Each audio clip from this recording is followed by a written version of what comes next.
Hello, how are you today? My name is Carlos and welcome to my channel. Today I'm so excited because I want to talk about lenses.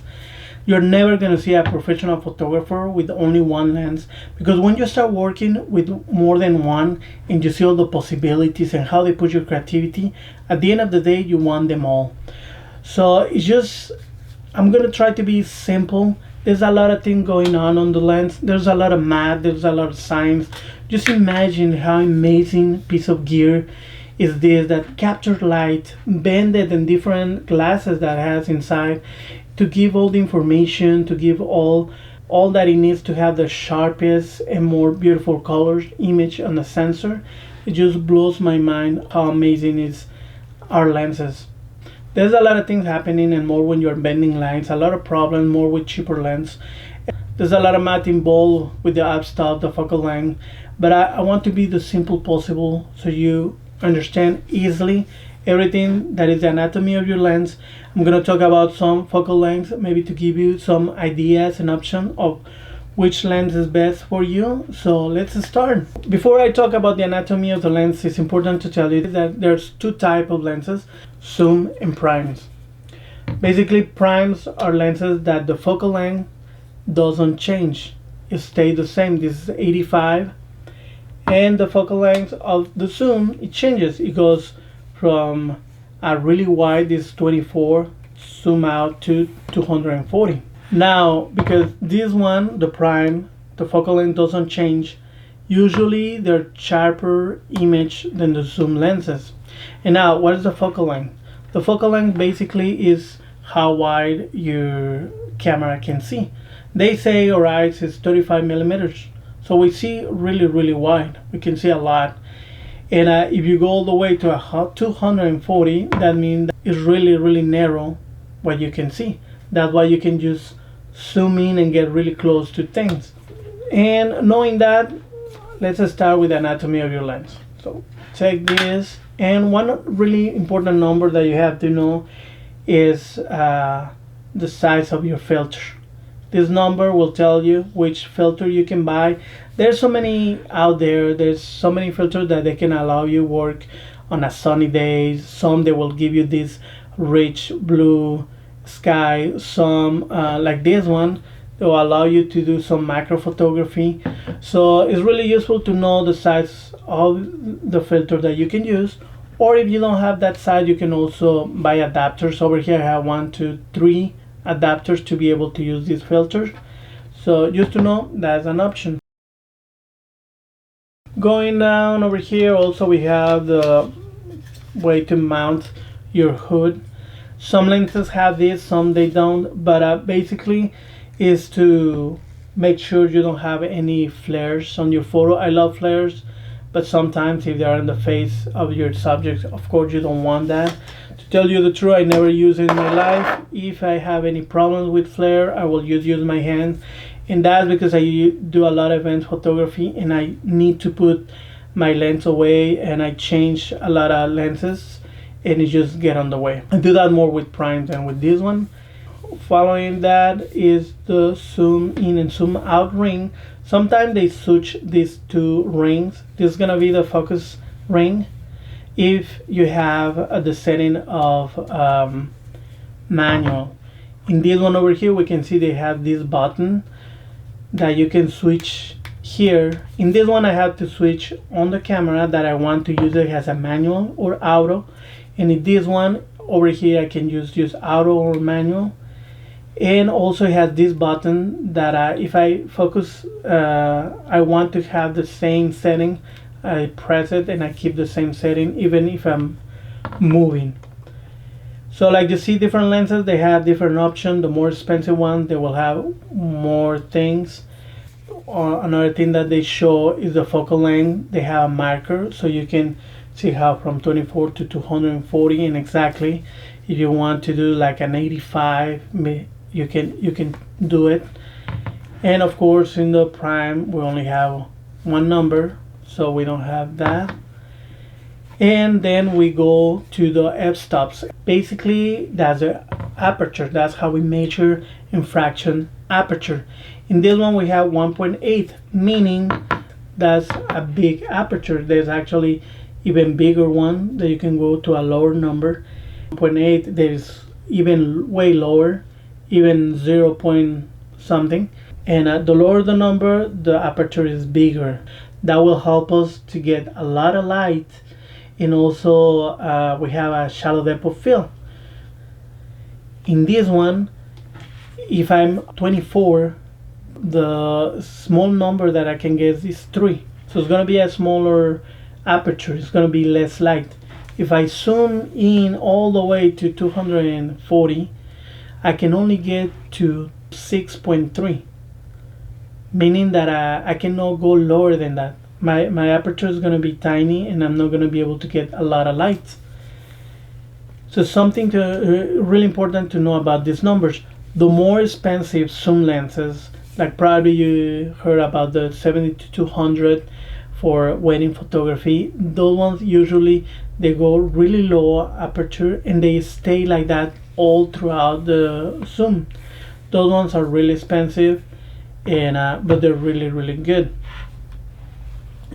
One important thing to understand about aperture is that depending on the number, like we talk about this one, if we go to 1.8, has a really big aperture, you get more light, but also you get a shallow depth of field, which means that the focus area of your photo is not really big.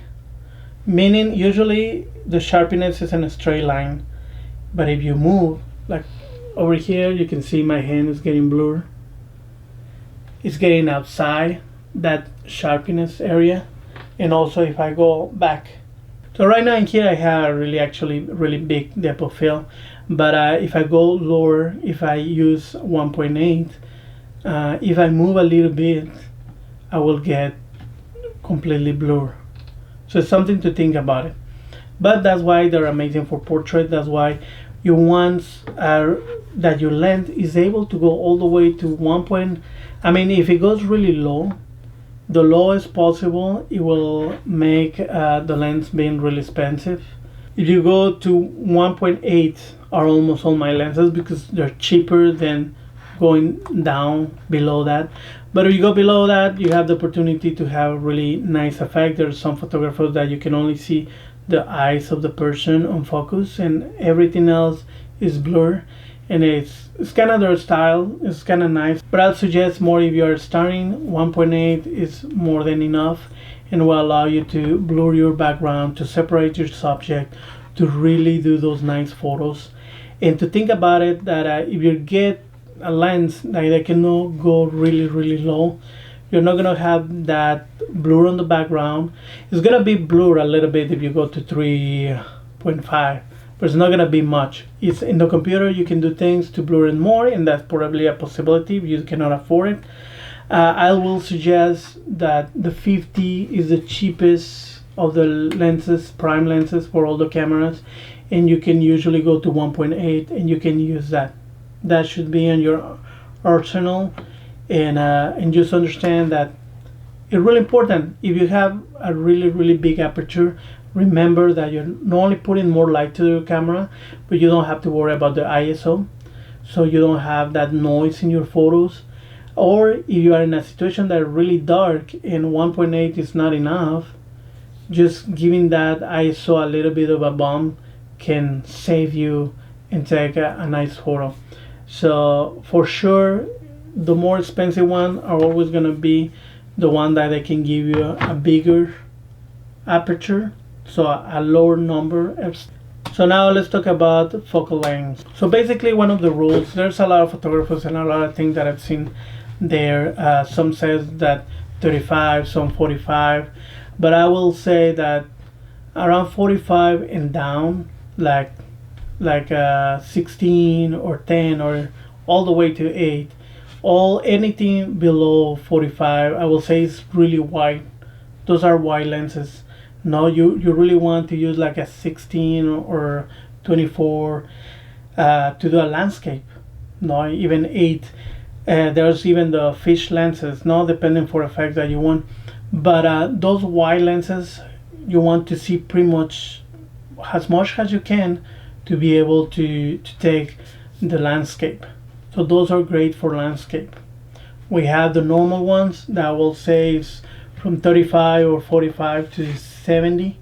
There we have the 50, and there's really decent.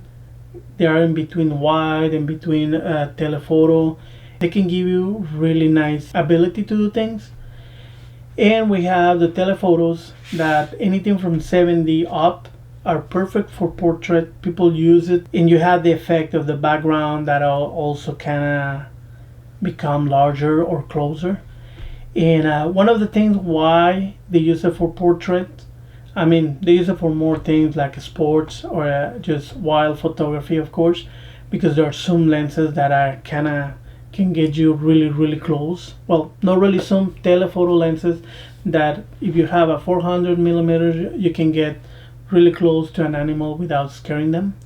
So they're really useful. But why they use it for portrait like the 85 that everybody's talking about is because if you get a full 35 or you get a wide aperture really close to the face, even a 50, you get it really close to the face, it will kind of deform the face. It's not going to be natural.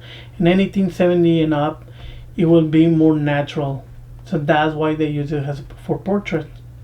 But that doesn't mean that you can only use a 35 on a session of only one person. You can get close, probably not that close. Also, you can crop. I mean, it's not ideal, no, but I'm just giving you option in case you don't have all the lenses. Of course, the 85, I mean, you can take a photo of 3-4 people, but you're gonna have to be really far away. Instead of a 50, get you a little bit closer. 35, get you way more closer, and you can even talk to people when you're closer. When these lenses, you really have to be far and probably screaming, "Hey, you're too far apart, get closer." And at the end of the day, I mean, people use certain lenses for certain things. I mean, there's really important to know, like the portrait, you don't want to deform their faces.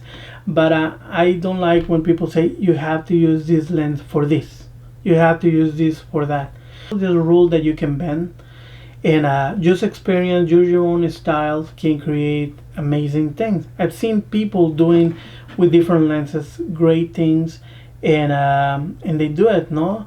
I've seen people only having the 50 in their portraits, family sessions with groups of 5 or 6, and I mean, probably they have to be really far, but they do an amazing job.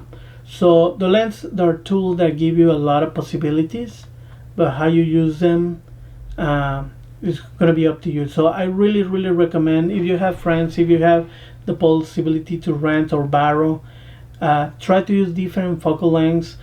If you have to know which one are the best to start, like I said, the 50 millimeter are the best one. They're really cheap. It goes all the way to 1.8. Usually the kids lens that comes with a camera usually is like a zoom lens. That's also great because you can understand what is happening on your camera, what it can see, how wide it can see, how narrow. So you have absolutely try different things. But I will say, if you're doing like portrait photography, you have to have an 85. I mean, you don't have to, but it will be really useful and it's really nice. I will say 85, 50, 35. I don't have it right here because somebody actually is borrowing it, but 35, 50, 85 I think will be great if you have those three. The lens that I'm using on my camera, A7 III, that I use to do all my videos, is a 25 millimeter artisan, and it's actually made for crop sensor cameras. So something that I want to talk about too. I love that lens. It's mechanical. That means that it doesn't work with autofocus. It doesn't communicate with the camera. The camera doesn't know the aperture that it's using. Everything has to be manual, but I love that lens. And one of the things is that there are lenses that are made for full frame. Usually in the world of Sony are FE, meaning full frame E mount. And you have for the crop sensor that is only E. Every single camera, every single brand, they have their own numbers, their own letters. So it's really important if you're gonna get a lens to know that it's exactly the one for you. I know that nowadays you can buy an adapter and pretty much put any single lens that you want on any camera almost. But it's better and it works best if you get the same brand and the same mounting for your camera. One of the things to know is that you can use a crop sensor lens into a full frame camera. That's actually what I do. I've done so many photos with this lens in my camera, and they are for crop sensor. I'm using this one Artisan for video, and I use it for photo too.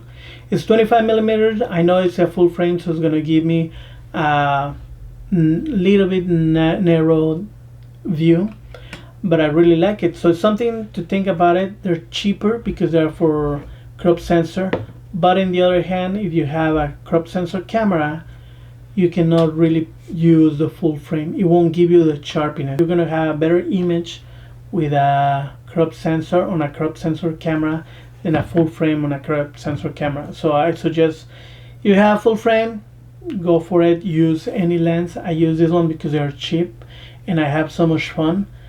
And but if you have a crop sensor, just use a crop sensor lens. So if you have any question, please comment below, subscribe, and I hope this was useful. There's a lot of things about lenses that we can talk about, so tell me, ask me anything, and subscribe please, and see you next time.